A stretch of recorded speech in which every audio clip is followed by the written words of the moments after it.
we will start with our kind of young people talking about their experiences, and Anthea as well. So Sarah, can you introduce yourself and say anything you'd like to just let the kind of give some context to why you're here tonight?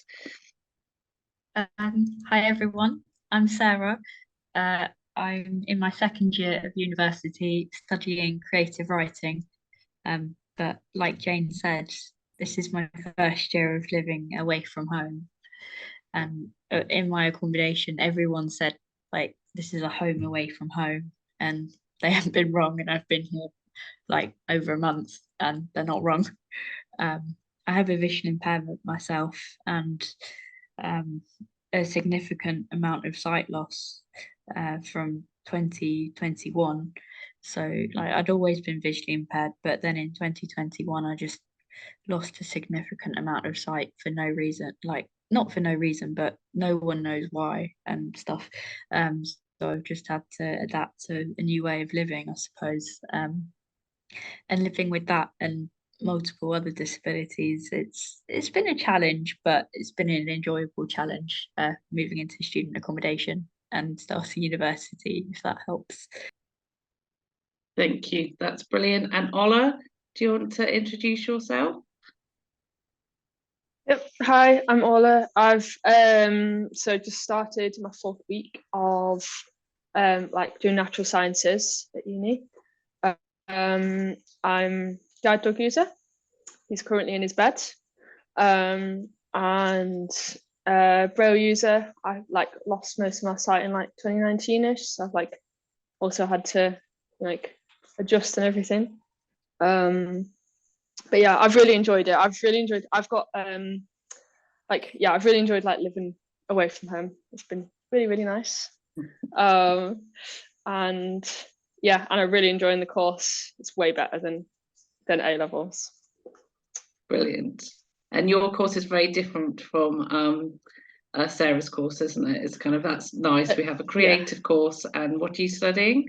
So it's natural sciences, specialising in mathematical bioscience. Excellent. Basically, it's maths and biology. That sounds a lot posher than it is. Brilliant. And we've got your mum here. Do you want to just say hello, Anthea? Because I think I'll ask questions from you all kind of one after the other. Hi, I'm Anthea, Ola's mum. It'll be interesting to see how much we agree on this.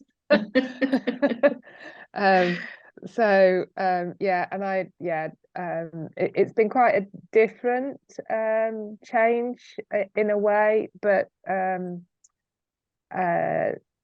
I've basically always worked towards, as a parent, my children being independent. And compared to quite a few of my friends, I've been much more of a hands-off parent regarding homework. So that might give you a feeder as to sort of like how important independence is going through the next part for this transition. So yeah, and I'm also part of Look, and yeah, other parents will recognise me as a parent participant. Yeah, part of our steering group, so vital member. Thank you, Anthea.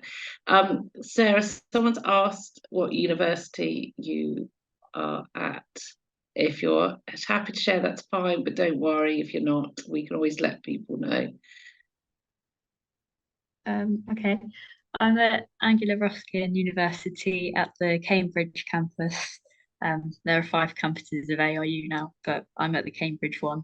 So that's only about half an hour away from home for me, but it's still like the independence and all that. So yeah, I'm only half an hour away from home, but it's a home away from home for me. So yeah.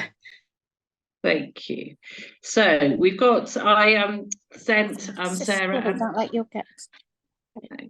I sent Sarah and Ola some questions ahead of this so that they could think about. So my first one was, what was the process of preparing for university like for you? So Sarah can answer that first, if you like. For me, it was just kind of finding the university that A, would provide the right support and stuff, and B, like that I like the course, because for me I felt that there was no point going to a university where the course was good but the support wasn't very good, or going to one where the support was good but the course wasn't. So it was about finding the right balance, not the right balance, but having like where the support was good and the course was good. And that's how I came to the university that I'm at, I guess. Brilliant, thank you. Now, same thing to Ola. What was the process of preparing for university like for you? And also, what are the key things that you think a student with vision impairment need to do, having been through it recently? So preparing for uni, I guess because I lost my sight at the start of doing A-levels and I had to redo them, I got very bored, like extremely bored and unmotivated. So like kind of to prepare, I sort of had to remotivate myself, like look at all the courses and be like, that is the most dull course I've ever seen. I wouldn't have not studied my A-levels if I'm like studying to do that. And then I looked at like the natural sciences and I was like, oh, that really excites me. Like I can like see myself being motivated to get over the barriers and like actually study my A-levels and concentrate in class and turn up, to do that. So that's a big preparation, but also I guess because I went to RNC for the 2 years to redo my A-levels, that was very helpful. So I learned to cook there, and I sort of learned like to get around like using Google Maps or asking people for Google Maps. Doesn't work very well for me anyway. I think it's the user more than the thing though. And what was the other bit of the question? I can't remember. Yeah, what are the key things students with a vision impairment need to do you think? I think I wrote a long list when I was like noting down that. Basically get really organized, like decide where you're going to put your notes. So when you're applying for DSA, apply as soon as possible, and like keep it in your in notes, however you want to write your notes, what you've done so far and what you need to do by when. So I managed to get my support in place quite quickly, and I applied for the for the student finance and DSA and everything like a couple of days after it went up, and it meant that everything went through really quickly and quite smoothly. So I was able to get my mobility training in beforehand, like before I got there, before I got into the accommodation and started and everything. And I was able to talk to a lot of people and like know who was going to be supporting me. I think that's like a really big thing. I don't know what else. I think that's fine. I can go back to Sarah, and then there'll be other things that you thought about. You can have a quick look at your notes as well. Sarah, so what were the key things as a student with a vision impairment you think you needed to do, having gone through it? Well, I know it was it's 2 years, but this year it was new accommodation, wasn't it? And last year it was the start of the course.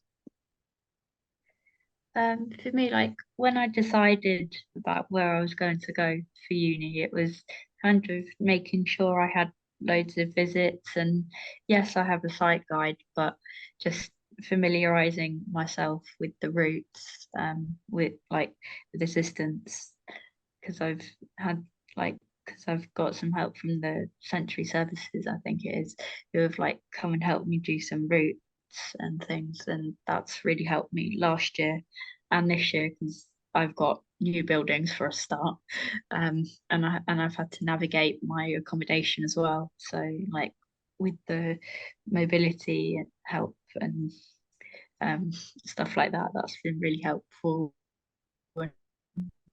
Just because at my university there's also a disability and dyslexia team, and I told them about my disability as soon as I could, and like they've put in place what they call a summary of reasonable adjustments, which is then given to all of my tutors, and like so that they all understand what they need to do to support me as best they can as well, which has been absolutely brilliant. So yeah. Oh, that's good. It's good to know that the help is out there. What, if any, have been the frustrating moments? I'm sure there have been some. Ola, do you want to answer that first? Sorry. Stop talking. Yeah, Jules was talking over you. So one of my note takers, and she was meant to be my lab assistant as well, didn't turn up for like the first week and a half, I think it was, because and like I wasn't really sure. I didn't have her email address to like contact her, and there were so many other things going on that I didn't get time to email like the person who was organizing it, if you know what I mean, like of the company, to ask. It just wasn't my highest priority. It should have been, but it wasn't. And it turned out that like she hadn't been turning up because she was scared of dogs and just hadn't told anyone, but still accepted the job, which is incredibly frustrating, especially when in the note takers, I haven't seen the note taker for maths, apart from a meeting which we arranged since I first like met him. I never really see him in the lectures because I go sit with my friends and he does the notes and then sends me them afterwards. And in the labs, I don't have Bobby with me because it would be just too dangerous. I'd be thinking about him more than me and people moving around. I don't need him as well, so I leave him in the technician staff room. So like she would never have had to see the dog anyway. But yeah, by the by. Yeah, so that was incredibly frustrating, but they did get it sorted fairly quickly. And the person who's supporting me now is actually really lovely and very, very helpful. But she's like the kind of person who's really helpful, but not overly helpful, which is amazing. So I guess it worked out. I found like so everything's based off the VLE, but because I'm across two departments in maths and biology, they use different VLEs because maths like to be different than everyone else. Don't ask me why, they just like to be awkward. And so their VLE I like learned to use quicker, even though it's less accessible. And now I'm trying to get my head around the other VLE, which is really difficult because like the way it's laid out it's very difficult. I think it's technically accessible, but it just takes so long that it's really difficult to access. I've had like some diagrams that haven't been made, like would be very helpful in a tactile format, haven't been made tactile, just because I think the lecturers just haven't really like communicated with the team who's meant to be adapting everything for me. So they've thought it's not very important, so they're not gonna like load me down with loads and loads of diagrams. But then it's like been that diagram we've been talking about for a whole workshop. But like I've now got the like people, the contacts to ask, like so we can try and improve that in future.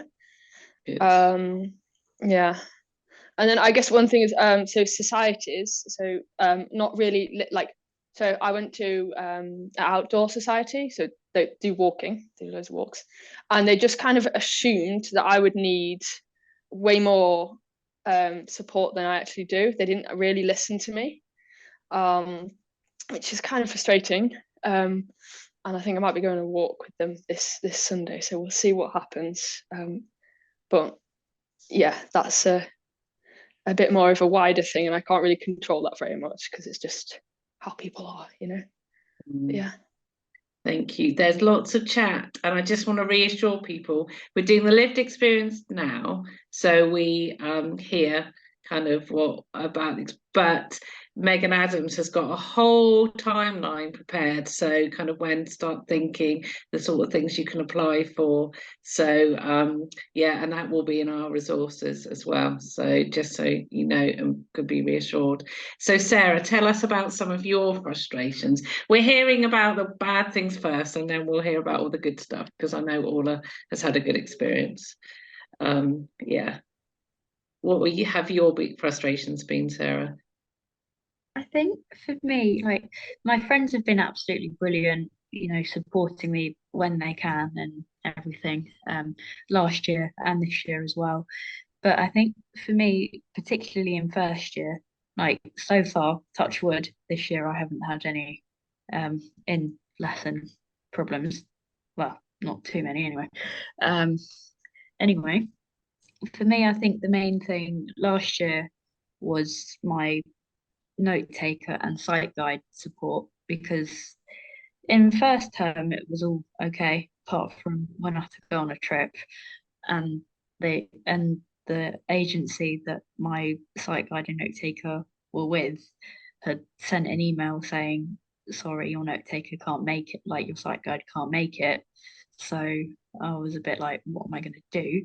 Basically, to cut a long story short, it turned out that my tutor, my tutors like were helping me, and in the end that turned out to be the right thing to do. But just leading up to that, I was like really anxious and stuff.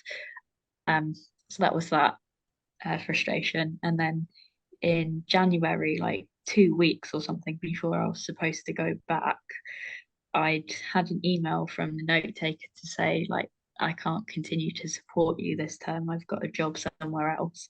And they didn't tell me. I only heard about it because I'd emailed them my timetable. And then this was a week and a half before I went back. So and it seemed like I had no note taker or sight guide. So I emailed my university and they put something in place which then became permanent, and that's been absolutely brilliant as well. So for me that was the main frustration in first year. And second year, my main frustration is that I've got 2 online classes which are on the same day, and like I'm just really struggling in that respect, like from visual fatigue and because of my vision impairment I can't really see it either. But I've spoken to the lecturers about that and they're onto it, and touch wood, that is the end of my frustrations in that respect. Good, brilliant, thank you. So there's lots of talk about when's the best time to start in the chat, but I'm interested as well as what support have you been given? So note takers, are there any other adaptations? What have you been kind of access have you been given so you can do your courses? Basically, I've got a note taker, a sight guide, a mentor for mental health, and a study skills tutor, which has been a lifesaver because that's for things like organisation, time management, both of which I definitely lacked before starting uni, which I'll probably still lack, but let's not go there. So like that's the in-person stuff that I've been given, but DSA also gave me loads of specialist, like specially adapted equipment and like software for my laptop. So for example, Zoom text, like a magnifier, Dragon naturally speaking, which is, for everyone who might not know, that's like a piece of software where you talk what you want to say and it writes it down for you. That's Dragon in a nutshell. And they also gave me Sonoscent, which allows me to record my lectures and then I can go back and listen to them at any time. And I've also got Grammarly as well, which has been really helpful. So the DSA software combined with my in-person support, combined with the equipment they've given me, like all in all, the support has been absolutely brilliant. Apart from the few teething problems, but all in all, the support has been really good. That's great. Ola, have you shared yours yet? Not yet. So So I've got a note taker, which one thing I would say, so I have note takers in all my lectures, which is great, but because we didn't really know, they've also all turned up to my seminars and workshops as well, which I would say, like, when just be aware, like, it's not, I've found it very awkward because in the workshops and seminars, it's like it's more group work and it's discussion. So I've found that I've sort of asked for them to like take that off the timetable, and instead do that kind of like the preparation for the workshops and seminars in with a study skills worker, instead of like having someone there next to me, because makes it kind of like a bit isolating. Or like in school, you know, I just like separated off, like sat next to someone. I just didn't really like it. I've got a mobility trainer. I've used up most of my DSA hours now, so I had 15 hours. And so I used pretty much all of that before I got here, before we started. And then had like a couple just like to go to gym, like a couple of hours to go to gym, and learn that route as well. And I've got through guide dogs, someone's coming and helping me like learn the route to the shops and things, because 15 hours is not enough to do that at all, and everything on campus. So yeah, he's been really helpful. And I've said I've got the study skills worker, which I've only had one session with so far, but she's really good, very helpful with like there's some maths software that we're starting to use, and I've like been struggling to access it, but thinking it's my IT skills and like I'm missing something. But so I went through it today with her, and we have established that it is not accessible. So I'm going to have to talk to the IT team tomorrow about that. But she was able to help me say that yes, I'm doing it correctly. It's just not talking. I've got a specialist support professional for students with a visual impairment. And she's very helpful. She helps with like referencing and like proofreading, things like that. And like essay writing and stuff. Like I chose STEM subjects, not so I didn't have to write, but now I'm finding I have to write. So she helps me do that because it's horrible. I need to chase up my assistive technology training.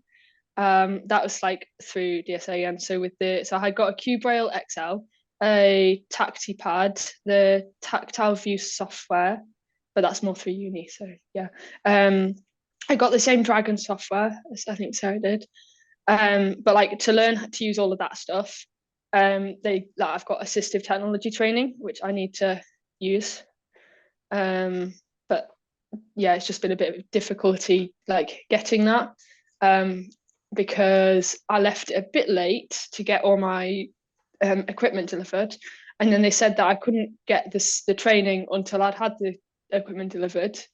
But like because I got it the week I was moving in, it just got all hectic, and I haven't managed to get a time yet and everything. But yeah, I think that was it. Oh, I also got like a memory stick, which is very useful because I've only got one laptop, and if it dies, then I'll lose everything. So definitely ask for that. Yeah. Brilliant.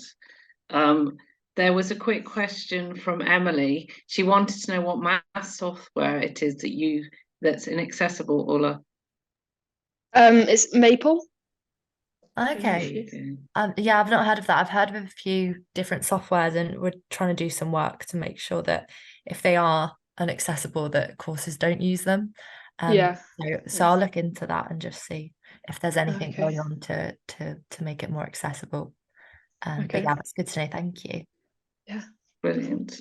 Now I'm going to ask about positives for both of you, and then some top tips for everyone. But Sarah, there's a question for you in the chat here. Was the permanent provision made by the uni done through them or the services that should have provided support? Oh, that's really difficult. Because my actual site guide was provided by an external agency. But like that was what my original note taker and sight guide was from. But when they like just quit without telling me, that's when I went to my disability advisor at uni, and like she managed to find someone through an agency that they work with. So in that respect, the sight guide note taking thing was a bit of both. But it's been a bit of external and internal. Hope that helps. But yeah. Brilliant, thank you. So there's so much we could talk about, and there was some questions, but kind of sent in before as well. But could you just go through what the positives have been for you? Because it's always good for us to hear about all the positives. But for me, it's like I'm really enjoying the course, so that is a big positive. It's a lot of work, but it's enjoyable work, so that is a positive. Like my friends have been absolutely brilliant. Like I've just really enjoyed it. You know, my friends have been really supportive and always coming to visit me and like everything, and like just making sure I'm not excluded, you know, and saying to me like outside of class, like, oh, do you want to meet up, or do you want to go to the like, would you like to come to the shops with us, or just like basically just saying, do you want to hang out with us outside of class, because they know because of my vision and because of my other difficulties that it's just harder for me to do things like that. So yeah, like I would say friends, course, and this is going to sound weird, but the work as well. The work's really enjoyable because there's not many essays, and there's no exams for me as well. That is a bonus. I do not like exams, so that is a big positive. Brilliant. It sounds like you are having a wonderful time. Ola, I know it's been positive for you as well, despite the frustrations. What are your main positives, do you think? So yeah, again, the course, I'm really enjoying the course. It's a lot of fun. Sounds weird with maths. People don't often say that. But yeah, it's really fun. And it's also amazing, like, to meet other people who are like excited about the same things that I am, because my course is quite small. There's only 6 of us. Like it's, you know, we're all like, oh yeah, we're going to maths, like it's exciting, like did you enjoy this bit, and oh, I liked this bit, but like can you help me with this bit because I didn't understand it, or you know, and like the same with the biology as well. It's like it's fun. And like people in general, so like the other students and staff have been very responsive and understanding. So if when I've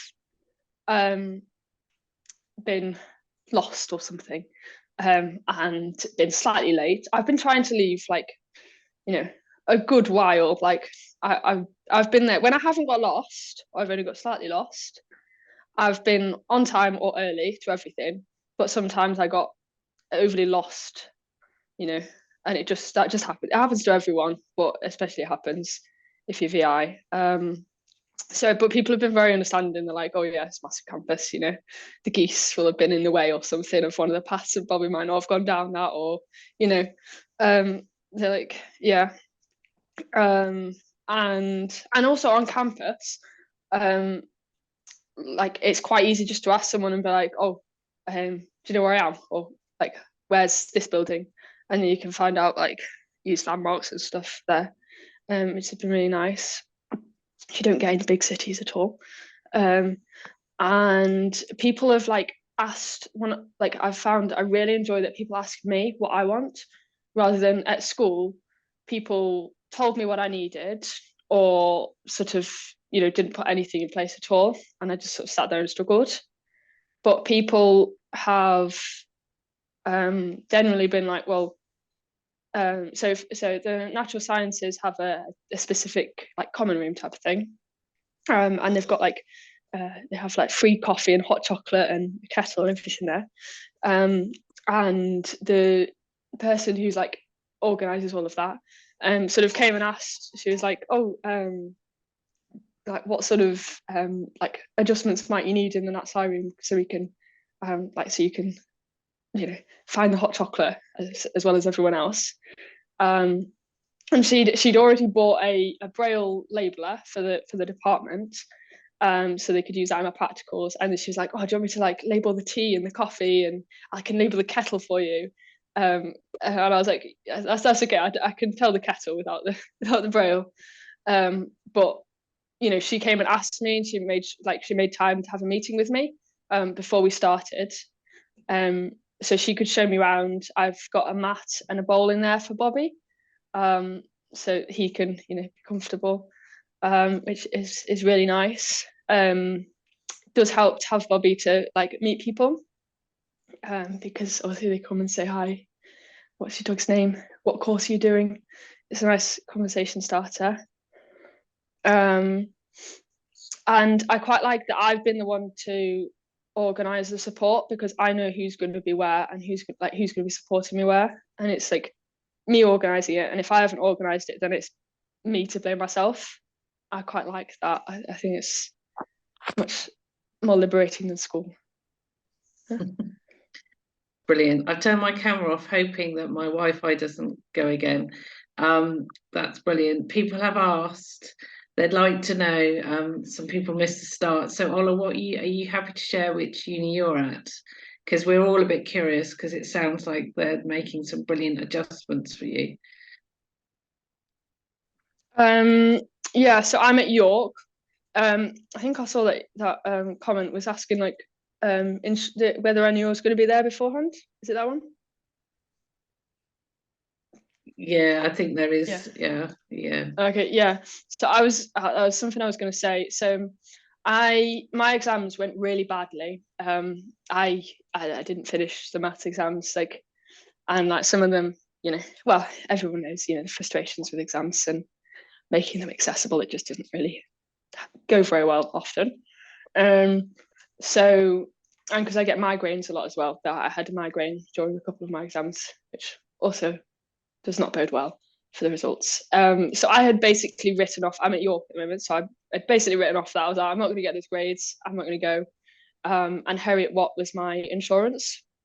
So I got in contact with their disability team as well, as York. I'd already been in contact with York before that.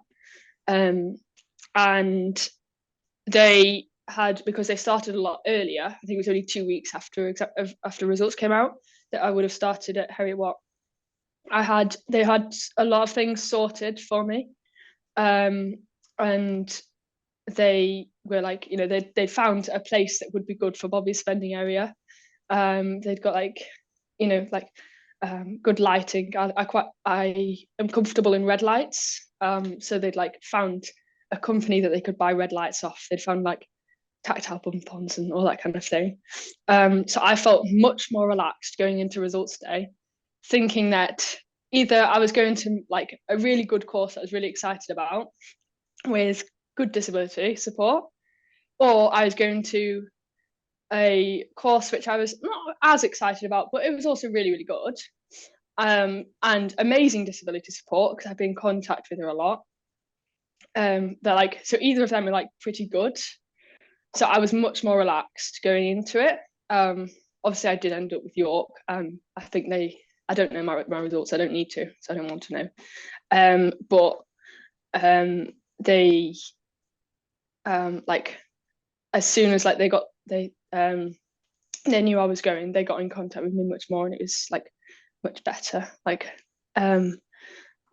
sort of knew what I was doing then. But I would basically, what I'm trying to say, and I'm waffling a lot, is contact the insurance and your firm, because it will make you feel a lot more relaxed. Yeah. Brilliant. Thank you, Ola. Now, there's more questions come in beforehand, but and we could listen to you both for a long time. I know you both have got to get up for uni tomorrow morning, so Anthony's going to answer, kind of talk through it now from her point of view as a mum who's just been through it, the letting go process and all of that. But are you happy both to stay on for another 20 minutes in case more questions come up for you? And we'll make sure we ask you. Is that okay? Yeah. Brilliant. Thank you. It's so brilliant having you here. So, Anthea, you have not escaped?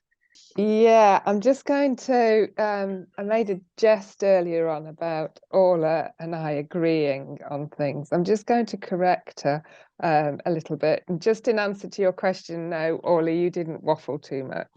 No. I will waffle more. That is a family joke. So Orla was actually quite gutted when she got her offer from York University, because she'd set her heart on going to Heriot Watt because of how good they'd been and how little contact she had had with Heriot Watt. Oh no, how little contact she'd had with York and how much contact she'd had with Heriot Watt. Heriot Watt haven't so far had a VI student, and they haven't had any assistance dogs there either. So so yes, that is was a little bit different. Just out of interest also, I'm not going to share her grades because she's still on the call, and I will be summarily yes, maybe that's the ultimate redundancy clause, Ola. But she didn't get her grades for York. They did make her the offer on lower grades. So for parents, that might be something just to bear in mind for VI students. However, her offer was the same as other students. They didn't drop the grades at that point. So yes. So because sometimes they will make lower grades offers to VI students, and some universities we're aware of have a pipeline for VI students preparing years in advance about going to university as well. I don't know whether that's something Megan knows about or Emily, and they could possibly share about, or whether it's something for exploring. So I will just go back to the start of the questions that they were answering all earlier on. So part of the preparation for Orla was the fact that she was at RNC, that they do make some of the facilities for transition and preparation through that. But I also know from my other daughter, who, although is Orla's younger sister, went the year earlier because of Orla's sort of 2 years developing Braille, other skills, and redoing her A-levels. That her sixth form college do support them through the transition, do help with personal statements and all that side of it. The bad news for anybody going up this year and doing the application this year is, I understand this year is the last year of personal statements. Universities don't look at them, but you do need to make an effort with them, and at least they give you a starting point for when you come to do a CV as well. So that's one thing to bear in mind for the future. So my role in supporting Orla was that universities don't really speak to parents. You're a bit they just don't. For Orla's sister, everything's gone through her, and the same has been for Orla. Everything's gone through Orla. They really just don't speak. The DSA needs to be done by the child. So very much it's a case of your child needs to lead this and you need to support from behind. Orla, fortunately, it partly made it a bit easier for me because she was away at RNC, but that didn't mean that we didn't have loads of conversations of her sort of like reading to me what she was writing in forms and me listening and just being available. Would it have been easier being side by side? Might have been, but it did have a way of cutting down the arguments when you're supporting a child who wants to be a lot more independent. Student finance was a bit of a frustration, because if you've got more than one child, you've got to basically have more than one account. So make sure you just fill the forms in correctly and put the right passwords in.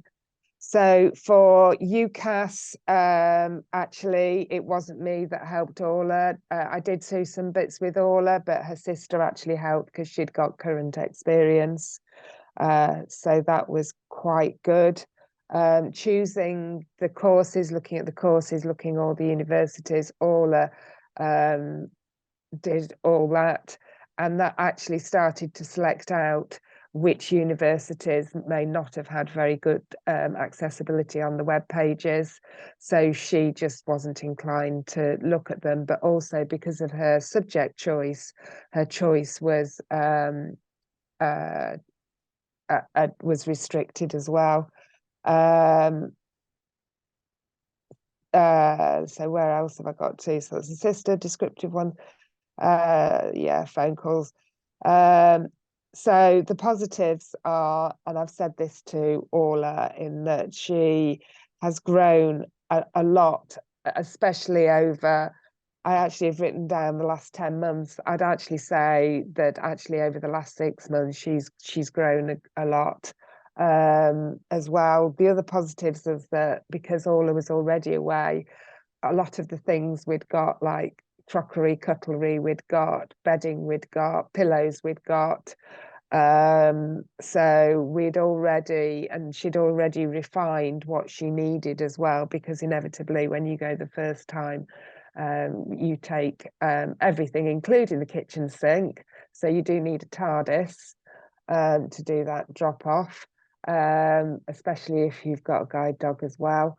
But yeah, so we'd refined that down for anybody going away from home the first time. And actually there was a tweak that Orla and I did, is just make sure that there's something that is cozy and reminds them of home and is comforting, because there are times when they just want to come back and they just want to relax, and it's just easier if there's something there that just reminds them that actually they can relax and they are loved even from being afar.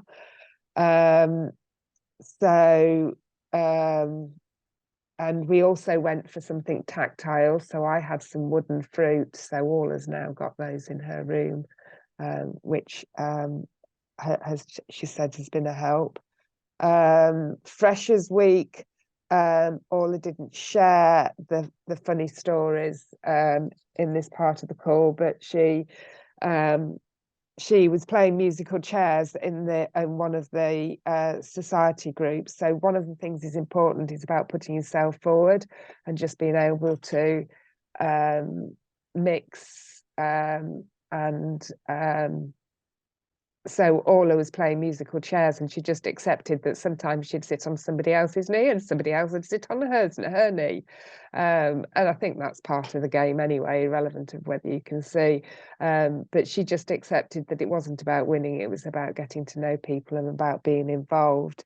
And there was also clubs and things. I think she mentioned just about people listening to what you're wanting rather than making assumptions. Orla's got involved in quite a few clubs, so taekwondo, so she's going to work through with the instructor about how best for that to work for her, but she has previously done taekwondo. She's not going in as a new starter. She's doing triathlon as well, and that works quite well because it's static bikes. She's done the swimming as well with them, and that they'll just lane it off for her. And then the running is on a track, and there's somebody who's already got experience of guide running there as well, so they're going to give that a go. When she's going to go walking, she probably won't take Bobby, because certainly around Yorkshire there's quite a lot of cows in fields, so that's just something she's decided that she'll find a boarder for him, because he's quite strong, so needs somebody who knows dogs and is able to look after him.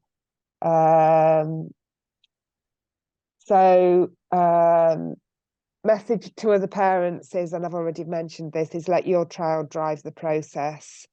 This is the next step in becoming independent young adults.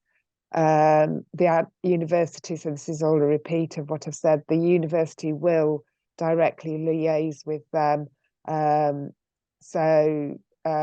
Encourage them to resolve the issues, talk it through, provide them with the support, be on the other end of the phone for just after the meeting, so that can help. The actual application, the VI UCAS, I think, is predominantly accessible. I think there was a couple of areas where she had some problems with it, but she found workarounds with it. Yeah, seek advice about what the maximum is for the DSA, but make sure, like with the PIP, that the children know to go fully armed to defend their corner. Orla had to push to have her 15 hours mobility, and she could have done with more, but that's the maximum they're allowed to give. Not all universities offer catering, and if they do, they might not offer it at weekends. So being able to cook is definitely something that they need to consider, as well as being able to do a level of cleaning, laundry. Laundry is a bit of a challenge. Orla's got a system whereby, and she developed this at RNC, that anything she thinks she spilt something on, she'll deal with it quickly, same evening, because there's no way she's going to remember after that what needs to be or where it's spilt. What else have I got? Things to consider are whether you want to go for a city or a campus. That is quite so. Orla is York is a campus site, which I think is easier certainly for Orla, and especially for having a guide dog and being able to do the walking.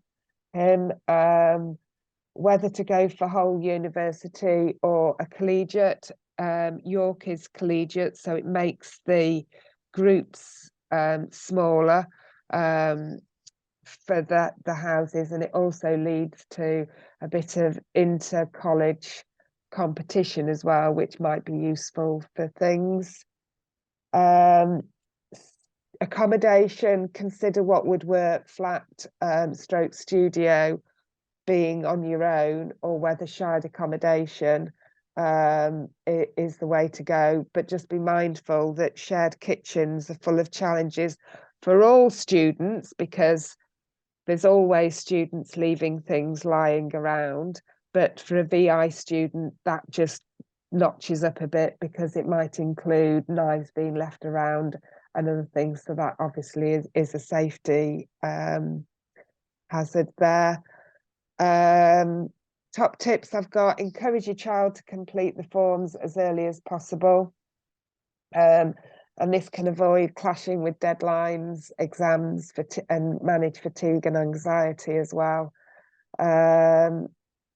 Course choices will be limited on what subjects you're doing at A level, or at least they may be, depending on what you're looking at.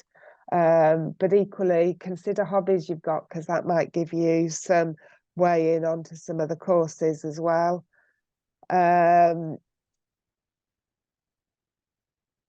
Now, the next comment I've got here is manage your child's expectation and yours, so they are clear, they are leading the process.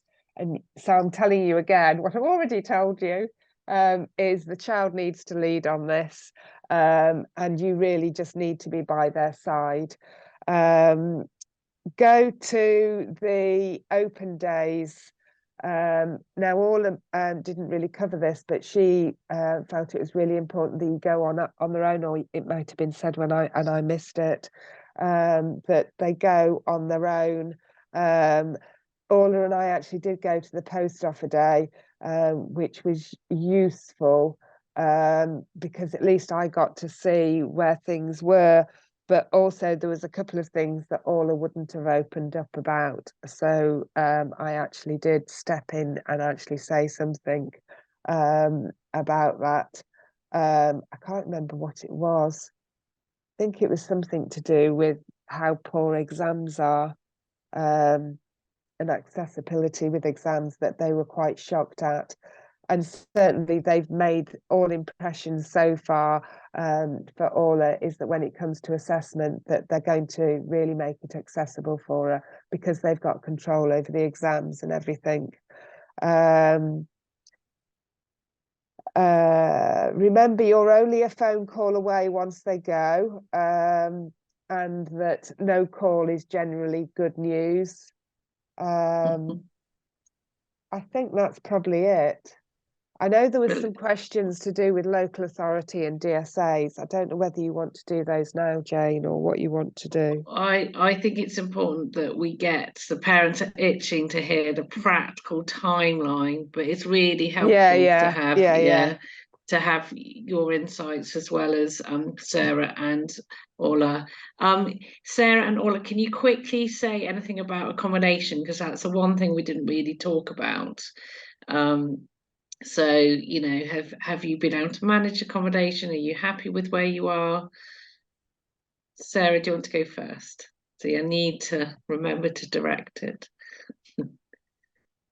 For me, like, I've really enjoyed being in accommodation. Like, I'm really enjoying it, the independence and everything. Like, I do have someone coming to help me a couple of times a week, and my mum helps out where she can as well. So I'm not totally alone, but I'm not totally reliant on others either. So it's a bit of a 50-50 split, sort of. But as for everything else, like, I really like it. I like, on the first day when I met my flatmates, I came clean and said, look, I have a visual impairment. Please don't leave cupboards open. And I've put bump-ons and tape on and stuff so I can see my shelf in the fridge and stuff. And it doesn't help that the hob is touchscreen, so bump-ons there have been really helpful and stuff. So that's been that with the kitchen.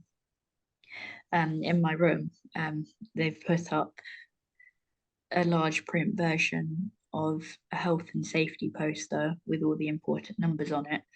So that's been really good. And they haven't got around to doing it yet. They need to do a quote or something, I'm not really sure, but they're going to put some lights up from the library to my room because I have to go outside to get there, and especially when it's dark, I can't do that independently because I can't see like when it's dark and stuff. So they're going to do that. Like the accommodation team are going to do that.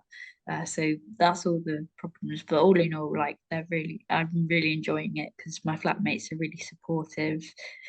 Like, I can honestly say that I've made some really good friends with my flatmates, and all in all, it's really good and I'm really enjoying it. Hope that's helpful. Great, it really is. Yeah, so and Ola, your experience been positive? Yeah, so quite different probably. So I've got my own kitchen. So it's more like a flat, like a 1-bedroom flat kind of thing. Yeah. It's like a, you know, smallish kitchen, but decent enough size for like one person, probably 2 people, but yeah. And that's been because I get migraines a lot, and I get tired quite quickly. A lot of people do with VI. So if I had a migraine, I can't stand any light. So I wouldn't go into the corridor and, you know, make a piece of toast or something, or, you know, so I just wouldn't eat for ages. So it would make my migraines a lot worse. And obviously because I've got Bobby as well, it's I asked for like a bigger room. So they've actually, I think it's a couple's room, like it's more that kind of size for 2 people. It's definitely bigger than I need, but I'm never not going to complain about that. So that's been really helpful. They've got put bump-ons on the oven. The microwave was touchscreen, so they're changing it to a like button and dial one. They've changed the lights red, which is really helpful for me. and they built a spending area outside. Literally, I went out with them, with the maintenance team, and was like, they were like, oh, where would you like, where's it would be the easiest for a spending area? And I was like right next to the door, that would be really helpful. They're like, okay. And then like within a couple of weeks, they built it like literally where I said, which was really great. I mean, it did take a bit longer, so Bobby was spending on grass for a while, which is a bit frustrating because then he didn't want to spend on the concrete, but we got over that. He's accepted his fate now. Yeah, but the only downside is from having my own kitchen is that I don't know anyone on my floor. I don't really know anyone in my block. Because it's a college, I do know, I've been to on Freshers Week they had a few events, like doing events and stuff that I went to and met a few people, and a couple of people on my course are also in the same college, so that's helpful. But I don't really spend a lot of time. I'm more like, I quite like coming back to somewhere quiet where I can just get my work done and go to sleep, and then when I go out I can be social and have that energy. When I come back I can just crash, you know. I find that quite helpful, but it would be nice if I knew someone on my floor. Yeah, brilliant. Yeah, 6 and 2. Thank you. Like I said, we could listen to hours. Anthea has written up loads of useful information for everyone, so we'll put it together for resources, because she's just brilliant at highlighting things that parents actually are probably thinking about in the background. So you've worked really hard on that, Anthea, so thank you. So now I'm going to pass you over to Megan Adams, but say a big thank you to Sarah, Ola and Anthea. I think Anthea, you'll be there in the background if anything else comes up, but it's been wonderful. And Sarah and Ola, please go and rest your weary heads and prepare for tomorrow. Thank you very much both for coming. Megan, over to you. So I've made a little poster that is currently on the screen. It's available in plain text on our website if you would like it in plain text. And I'm just going to go through the key milestones in preparing for university. This is specifically for year 13 students, but it's just for you guys to get ready and know the process that your child is going to be going through. The aim for this is to help you and your children, if they're watching, understand the application process from a VI point of view. I'm not sure if you guys know this, but I am partially sighted and have gone through uni myself. I did an undergrad in creative writing and a postgrad in children's literature. So if you've got any questions, I can answer them both from the point of view as someone that works with VI young people and my own experiences. If you've got any questions, please put them in the chat, and I'll answer at the end. If I don't answer them, then I will try and email you. I'm going to start with, let me see. So in September, before September and October of year 13, so hopefully in year 12, if you have a chance, the young person should have been researching what university they want to go to. It's really important when you're VI or have any disability that you get community experience. So, for example, we have probably about 200 mentors and a lot of them have been to uni. So it's a really good resource to ask other VI people, have you been to this uni? Have you heard of it? And also going to open days is super important. I know Anthea mentioned it, but it's a really good indicator of how you're treated at an open day as to how useful the disability services are going to be. You want to go to open days as soon as possible. And I know there was a question in the chat about what if your mind changes, or what if you don't get the grades? I've made a note saying I think it's still really important that you go to the open days, so that even if you don't get the grades for one course example, then you can still go to that uni if you've really liked it, but on a lower grade boundary offer or with a different course. It's not ideal, but for example, I applied for English literature and film, didn't get the grades, and ended up doing English literature and creative writing and loved it. Sorry, I will go off on tangents. My advice for researching is that start as soon as possible, because there's so many places to go and visit and there's so many courses to look at. And this is more for the parents, but as parents, you might want to encourage your young person or child to be as close to home as possible. However, this is not always the best thing for the course. Sorry, I can't see the chat right now, but it was thanks, me Jade. just saying, yeah, carry on with telling us how you did. Okay. What was I saying? Yeah, research as soon as possible, basically. Oh yeah, as a parent, you might want to encourage your child to stay at home, but living away, living in accommodation is really amazing for independence and a child's self-confidence. A quote from a mentor called Natalie said, "Moving away from home was the best choice for her because it's a safe environment to get things wrong and learn, because everyone is also learning how to be adults, whether they're VI or not." And her example was, every time the fire alarm went off in her flat, it was never her. Just something to think about.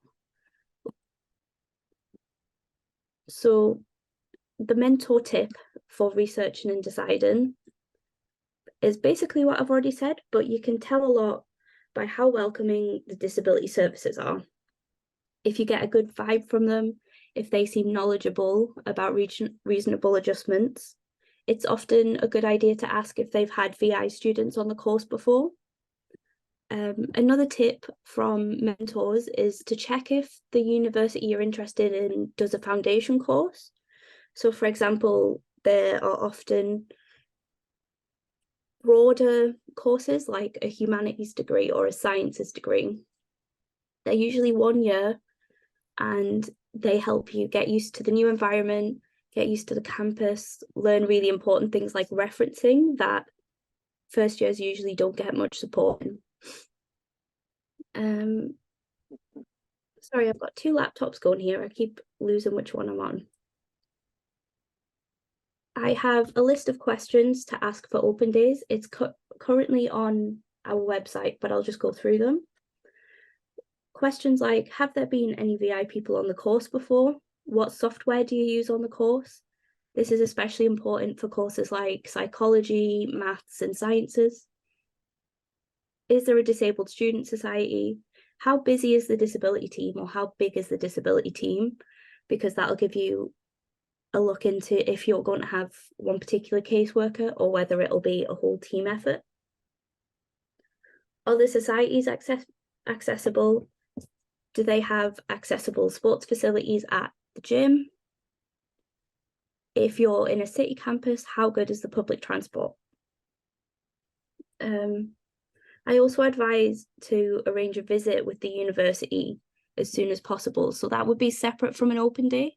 It would be a chance for you, well, the child to go in and talk to the disability services team, or possibly the course director or course leader.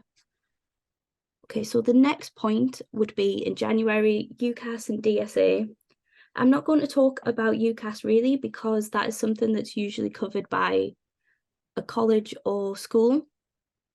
Most schools and colleges have timetable time. For me, it was in my registration time. We would do UCAS as a class. But my advice is, as soon as you have the UCAS application in, it's time to apply for student finance and DSA. This is done through the government portal Student Finance England. To qualify for DSA, you will need either a certificate of visual impairment or medical proof, so from the child consultant. So if you have a CVI, that's great, but if not, medical proof or a letter from a consultant will be great. So the DSA process it's meant to take 14 weeks, but obviously, as you can imagine, every disabled person going to uni in the country does it at the same time. So it can sometimes take longer. You can start the application process at any time, but it's really recommended that you start it as soon as you can. DSA is not a loan like the maintenance loan or student finances. It is not means tested and you'd never have to repay it. There's two types of DSA assistance, well, two main types. So one is equipment and one is human help or assistance. On the PowerPoint, I have some examples of possible equipment and assistance, but I think Ola and Sarah did a really great job of explaining the things they use. Something they didn't mention is taxis. So I had taxis from my uni accommodation to campus in second and third year when I wasn't living in campus. That is something that I found really helpful. I think everything else was covered. Oh, something that you might not have thought of is you can get a printer. So if you're a large print user and prefer to have things in text, then yeah, DSA will cover that. So the next step in February, so at this point you have applied for uni, you've applied for DSA, and now is when, I'm saying you, but I mean the child or the young person. That's when you need to get in touch. I would recommend, I think Ola said this, getting in touch with both your first and second choice, just so you have that cover in case you don't get the grades for your first choice. So the course director and the disability team, I advise getting in touch with them both. They're not always the best at communicating to each other, so it's better to have all your bases covered. Your course director is the person who oversees the whole year group, and it's good to establish a relationship with them in case the disability team aren't being proactive or as on the ball as you'd like them to be. In my experience, my course director was really lovely. She got in touch with me before I got the chance to get in touch with her. And these are the people that the disability team are more behind the scenes, the course director and lecturers are more on hand on the day-to-day. The disability team, you get in touch with them by asking, by emailing the general disability team, and you will be assigned a caseworker who will probably be your disability advisor going forward. So at this point, it's important to, if you have quite a firm choice of where you want to go, get a feel for the city that you're going to or the area of campus. I did, I think, 3 or 4 visits to Leeds before I actually moved there. I found that really helpful. Okay, so, oh, and another thing at this point is you can look around the building, the teaching building, see the rooms that you're likely to be in, and if there's any that aren't suitable. So for example, when I went, there was floor-to-ceiling windows of one room that had no blinds, and I knew immediately that I wouldn't be able to function in that room with my light sensitivity. And so that was like made a note of and said, don't put this class in this room. Next month, March, it's time to research assistive tech ahead of your needs assessment. Hopefully by this point, well, more towards the end of March, April, if you've applied for DSA January, February time, you should have had your needs letter back. And so it's now time to book the needs assessment, which I'll go into it in a bit. But at this point, it's really good to research equipment and assistive tech. A lot of people just ask for the same tech that they've had at college, which is obviously fine, but it's a good idea to see what is new, what's available from DSA. Like Sarah and Ola mentioned, programs like Sonocent, Grammarly, and Dragon Naturally Speaking are things that the child might not have had at college because of funding, but are really helpful at uni. I know I keep repeating this, but I advise asking the VI community, the mentor community, the Thomas Pocklington Trust Facebook group is another great resource. Ask if they know anyone who's studying the course that you're interested in, because odds are either someone from the mentor team, someone on the staff will know someone who has studied it and can give advice about what assistive tech they found useful, but also what assistive tech they didn't use at all. There's often things that UCAS have been given, DSA have given people, but then is just left in a box. Another thing at this point is the needs assessment. So this is March, April time. Before you go into the needs assessment, it's a really good idea to ask your college or school for a list of provisions that they already give, and use that as a template for what you're going to ask for. Also ask other people who is doing similar courses what they've asked for and what they got.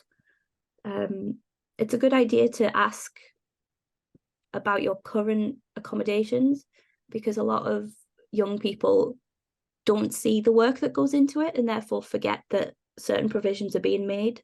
So it's basically good to just have it written down. When you're in needs assessment, in my experience, parents aren't usually there with the child. So this might be something that you want to talk about beforehand. There's no hard and fast rule about parents being in there with the child, but I tend to think that parents aren't there. But again, there's no reason to say you can't be there. Before the needs assessment, you can book an at-home demonstration of assistive tech through Vision Aid, or you can go into the Vision Aid offices. I've already said that.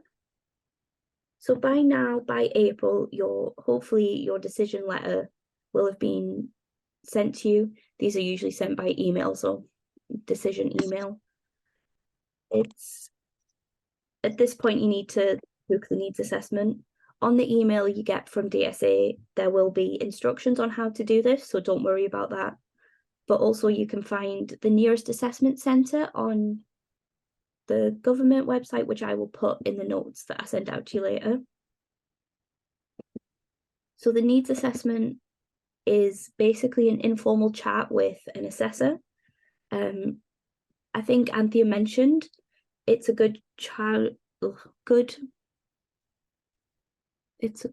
practice to talk about your vision on the worst day so that you're covered for all fluctuating vision.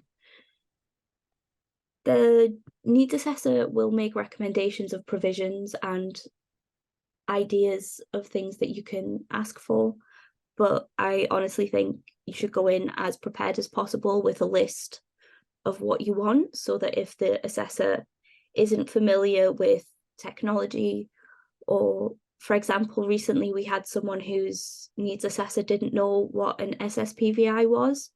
So that's a specialist support person for the visually impaired. So yeah, going in as prepared as possible is definitely for the best. At this point, you need to start looking at university accommodation. Some things to consider are, would you like to live in a catered or self-catered room? Are the rooms accessible? If not, can maintenance help? Can they draw the paint lines on stairs? That was an issue for me that didn't happen. My PowerPoint is given in, so I'm just going to wing it. Different types of university accommodation. There's studio, shared bathrooms, ensuite, kitchen, or catered.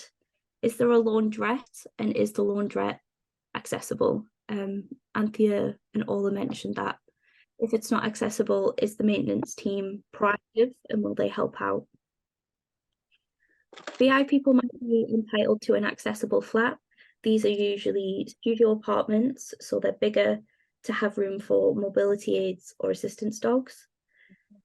But one of the downsides of that is that you then won't have housemates or flatmates, like Ola said. And those are the main points of the timeline, the main VI points at least. The timeline is available on our website, and the roadmap, the VI roadmap to university, is also on our website. So please share that with your children, and if you or they have any questions, then please shout up or type in the chat. And I'm aware that I've packed a lot into a short period of time there, so if you want to have a chat with me one-to-one, please get in touch, and Jane will give you my phone number and email. Yeah, it's so useful. Am I okay to add it to the bottom of the resource we create so that people, and Awesome. we'll do the same with Emily as well? Honestly, Meg, it's so helpful. You've had that in the chat. Someone else messaged me before she had to leave to say it was so helpful. So you've done a lot of work. I've posted the link to the roadmap to uni in the chat as well. So yeah, you've really you've worked hard, haven't you, with mentors and really thinking about the key points on the lead up. So thank you so much. Just want to So the roadmap to uni is going to be updating whenever yes, I have more to add to it, and also to look out for more updates to the university section of our website, because that is still undergoing. yes, I put in the chat. It's on a web page, but it's in development, so there'll be lots more to add in, which is fantastic. You're a star. So should we have Emily, and then people can ask you, or you know, some questions after Emily's said her bit? Is that okay? Fine. Brilliant. Emily, welcome. You're last but not least. So would you like to introduce yourself? Yes. Hi everyone. I'm Emily. I work at Thomas Pocklington Trust, which, if you haven't heard of us, we're a sight loss organisation as well, and we work in the UK. So my role within the team, I work in the education team as the transitions coordinator. So I support blind and partially sighted students in those key transitional stages of mainstream education. So, for example, moving on from college and sixth form into university, which is obviously what we're thinking about today. The main way in which I support students is through event facilitation. So we've got a few exciting events coming up that might be of interest to your child. So the main focuses for this financial year are socialising and social well-being, self-advocacy and confidence, and also future and forward planning. From talking to students and I myself have lived experience of sight loss, we found that those three areas it seemed to be something where students were really lacking support. So through those events, we'll be having one event for each stage of transition. So, for example, going into secondary school, going into college or sixth form, going into university, and then even for people that are nearing graduating, for going into employment as well. So we'll have those events running throughout this year. I can send people more information on that if they're interested, or do follow us on our socials, and they'll be promoted nearer to the time. But yeah, so there are transitions events that will be happening online to support students. We also have a student support service, which I feel is important to mention. Essentially, if yourself as a parent or a professional that works with a partially sighted student, or the student themselves has any kind of issue or question, concern about their education, they can contact us through our student support service. You can do this through our website, or there's a phone line as well. And really, it's just a space to find some information, advice, and guidance. We get in questions about all sorts of things. It might be about specific software. I know Orla mentioned that she has software that isn't accessible to her, and it sounds like she's thankfully getting support from her university. But if it was a case where she wasn't, she could contact our student support service, and we would be able to advise her on how to make it accessible. Or actually, one of the cases we've had is there's a software that a lot of psychology students use called SPSS, and it's just not accessible for blind or partially sighted students. So we're actually campaigning to make that accessible from the inquiries that we've had about it.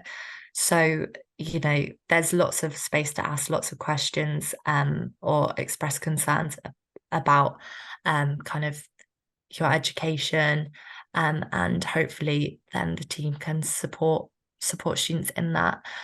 As Megan mentioned as well, we also have a Facebook community group, and that's for parents, professionals, and students. And it's a lovely space to kind of share information, and just kind of, it has a nice community feel to it. So it's worth joining that if you would like to be a part of it.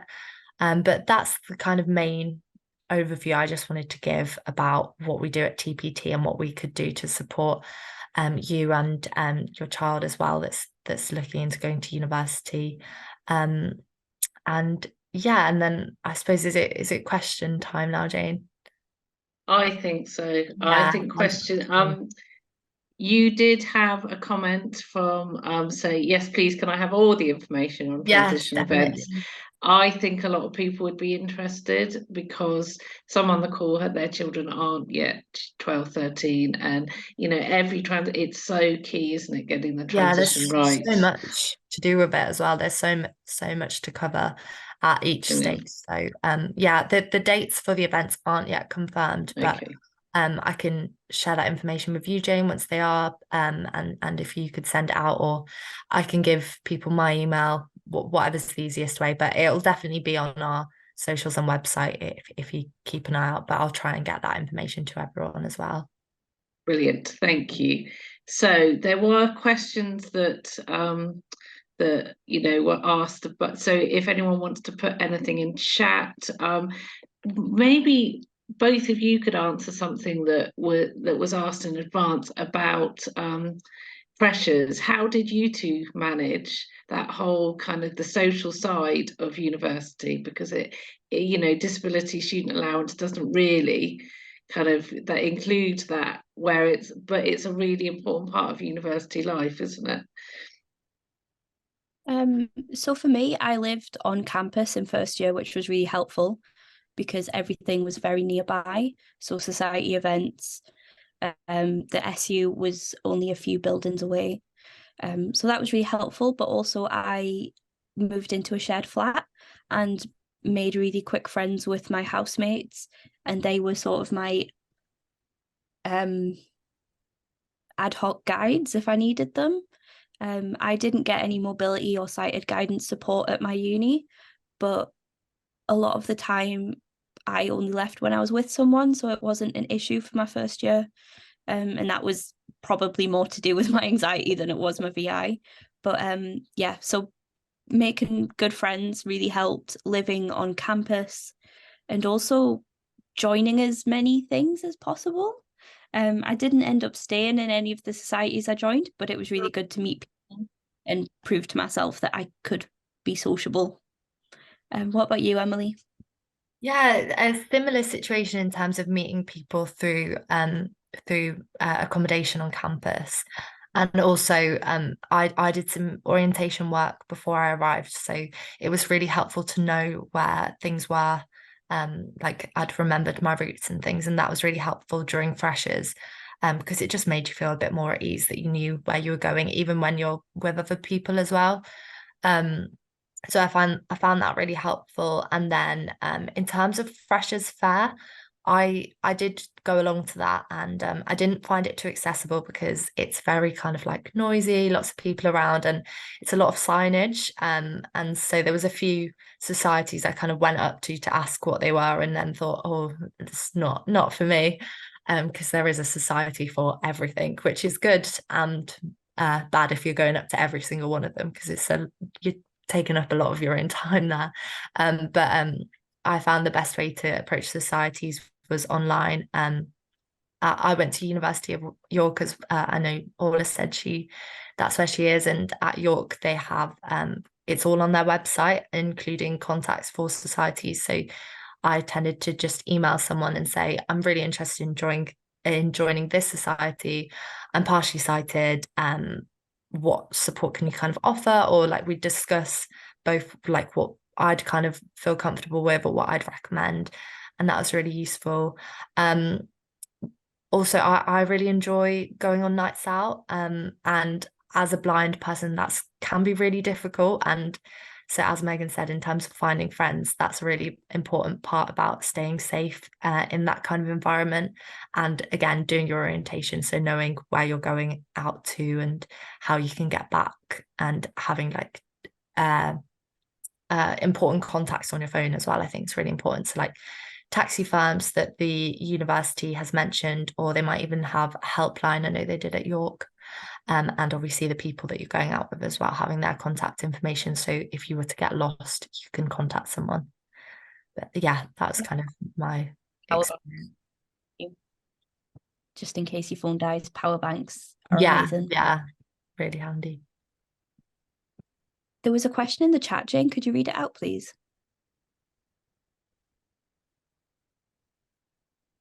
Sorry, I muted myself instead of unmuted. What is the advice given for an undergraduate course? Would you request a 4-year with employment gap year or a straight 3-year course? Oh, that's very specific, but I think have it you would very much thoughts on that? on subject area. Some courses like computer science have inbuilt work placements. So for example, I did a 3-year course. It was English and creative writing, and there was one semester where we had to do a work placement. So if it's the employment side that you're worrying about, I think you can get that with either. My issue with a gap year is during that gap year, you have to find alternative accommodation, or I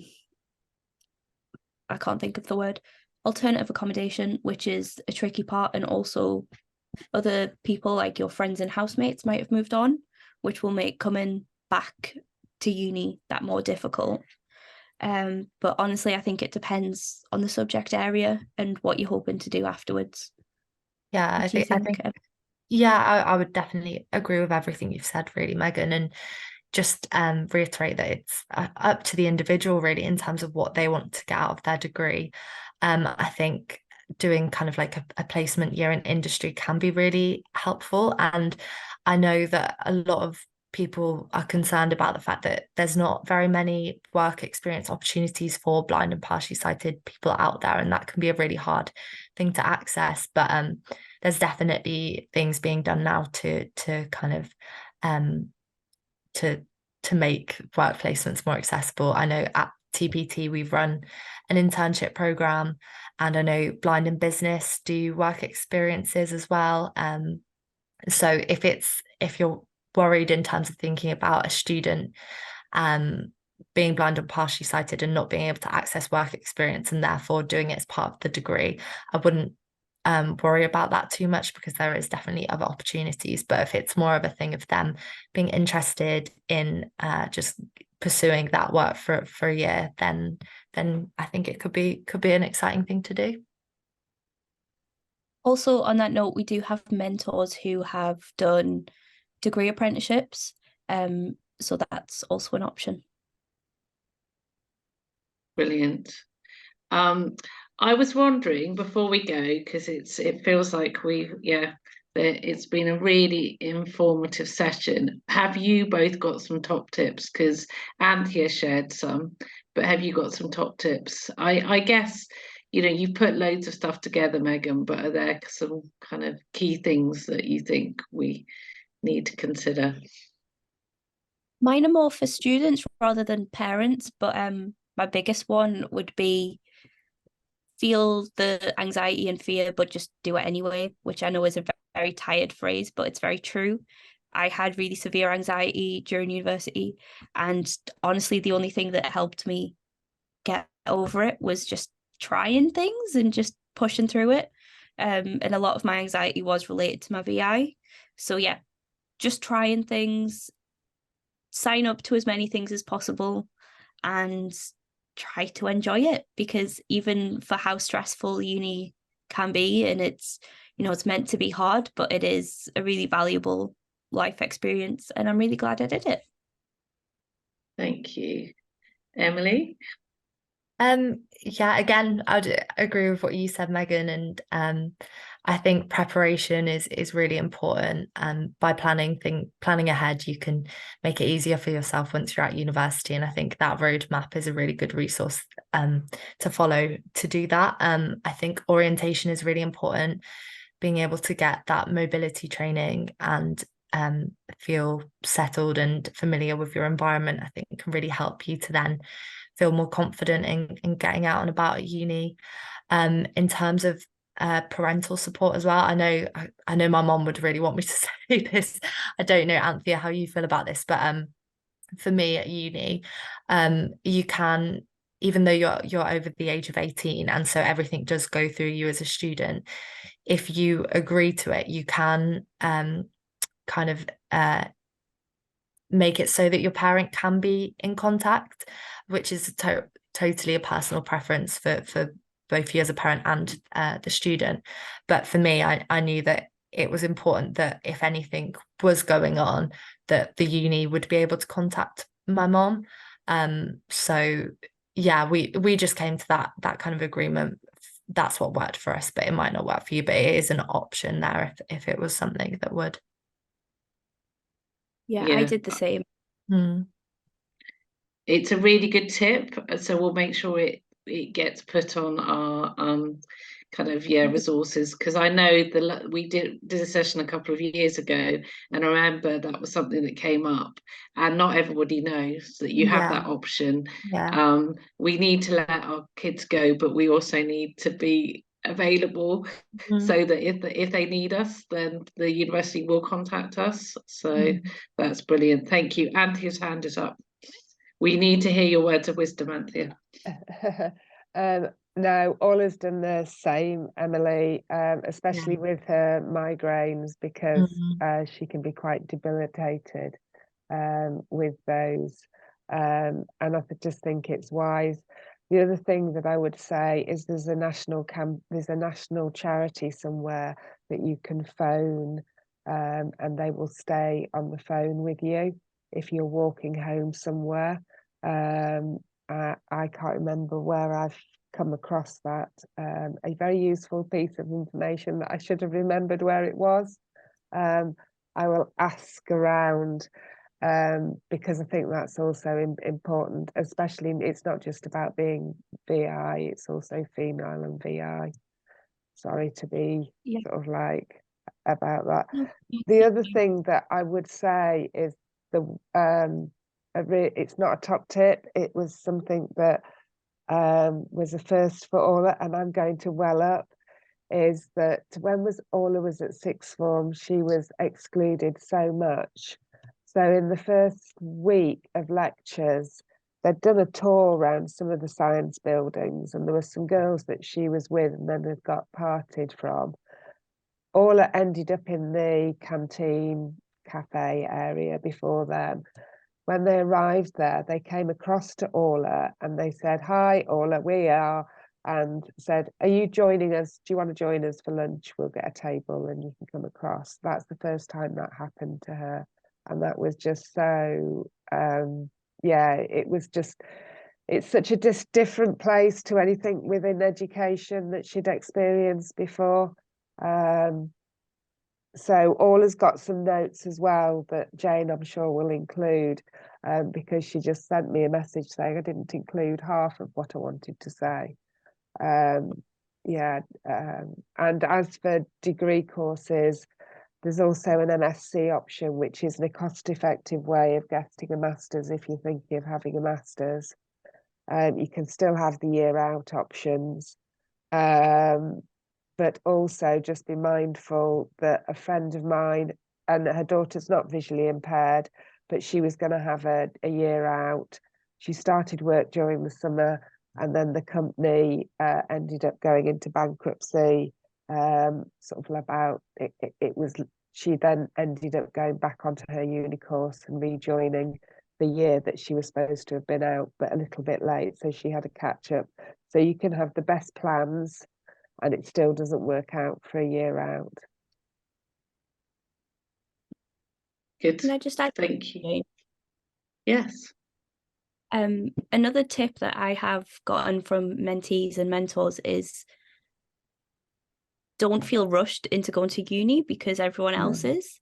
A lot of VI people or any people that are going into the uni don't feel ready, and that makes uni a really horrible experience if you don't feel academically or socially ready.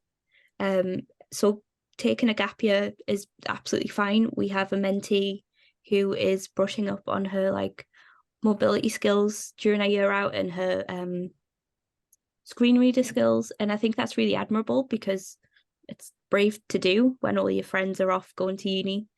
And also to consider the idea of foundation courses and degree apprenticeships. That's my last bit of advice. No, that's really, really helpful. I think I don't have a VI, but I had other disabilities in my childhood. I went to university 4 years later than I should have, and I had a brilliant time. And I was ready, and I took every single bit of that course. So yeah, I think that's, knowing that, yeah, that it's okay that in life we don't have to follow agreed timelines, do we? We need to go when we're ready. And the thing I've been really struck by this whole conversation is how important it is that the young person can advocate for themselves. And yes, we might be there in the background and we might be able to do some coaching, but it really is them, isn't it? And it's really, which is why you said for them actually to try and go to open days on their own, so they can experience it without kind of maybe parental kind of that's a piece of advice you would give. So just on that point, Jane, is on the course when Orla went on the post offer day, there was a parent who that I think the daughter was just quite mortified because the parent went on the course. She was obviously in the industry as well, as in she was a lecturer on a similar course at a different university. And so she was quizzing the students who were taking them round, and you could just see the daughter there wasn't a hole big enough for her. She was just so, and not only that, is it made her quiet, so she didn't get an opportunity to mix in with the other children as well. That's all the wrong with the other students to be. So and there was in fact they were the only parents that went round. All the other parents sloped off somewhere to get a coffee or something. I went in and explored York. So yeah, it is worthwhile just giving them the headspace, even if you do go. Brilliant. Thank you all. Jane. Yeah, good. The mentor team are running self-advocacy workshops.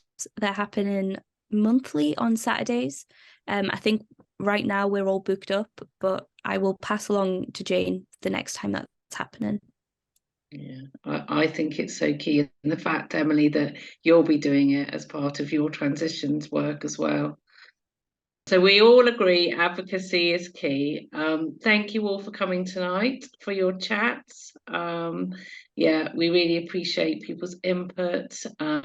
We will follow up with resources, but yeah, it's been really helpful. So thank you, Emily and Megan and Anthea and the lovely Ola. I'm really, honestly, Anthea, we promise to share her insights in other ways, because that will all help your resource, won't it, Megan? So yeah, we will, it won't be wasted. She will have her voice. So yeah, thank you all. Look, supporting visually impaired young people to thrive. www.look-uk.org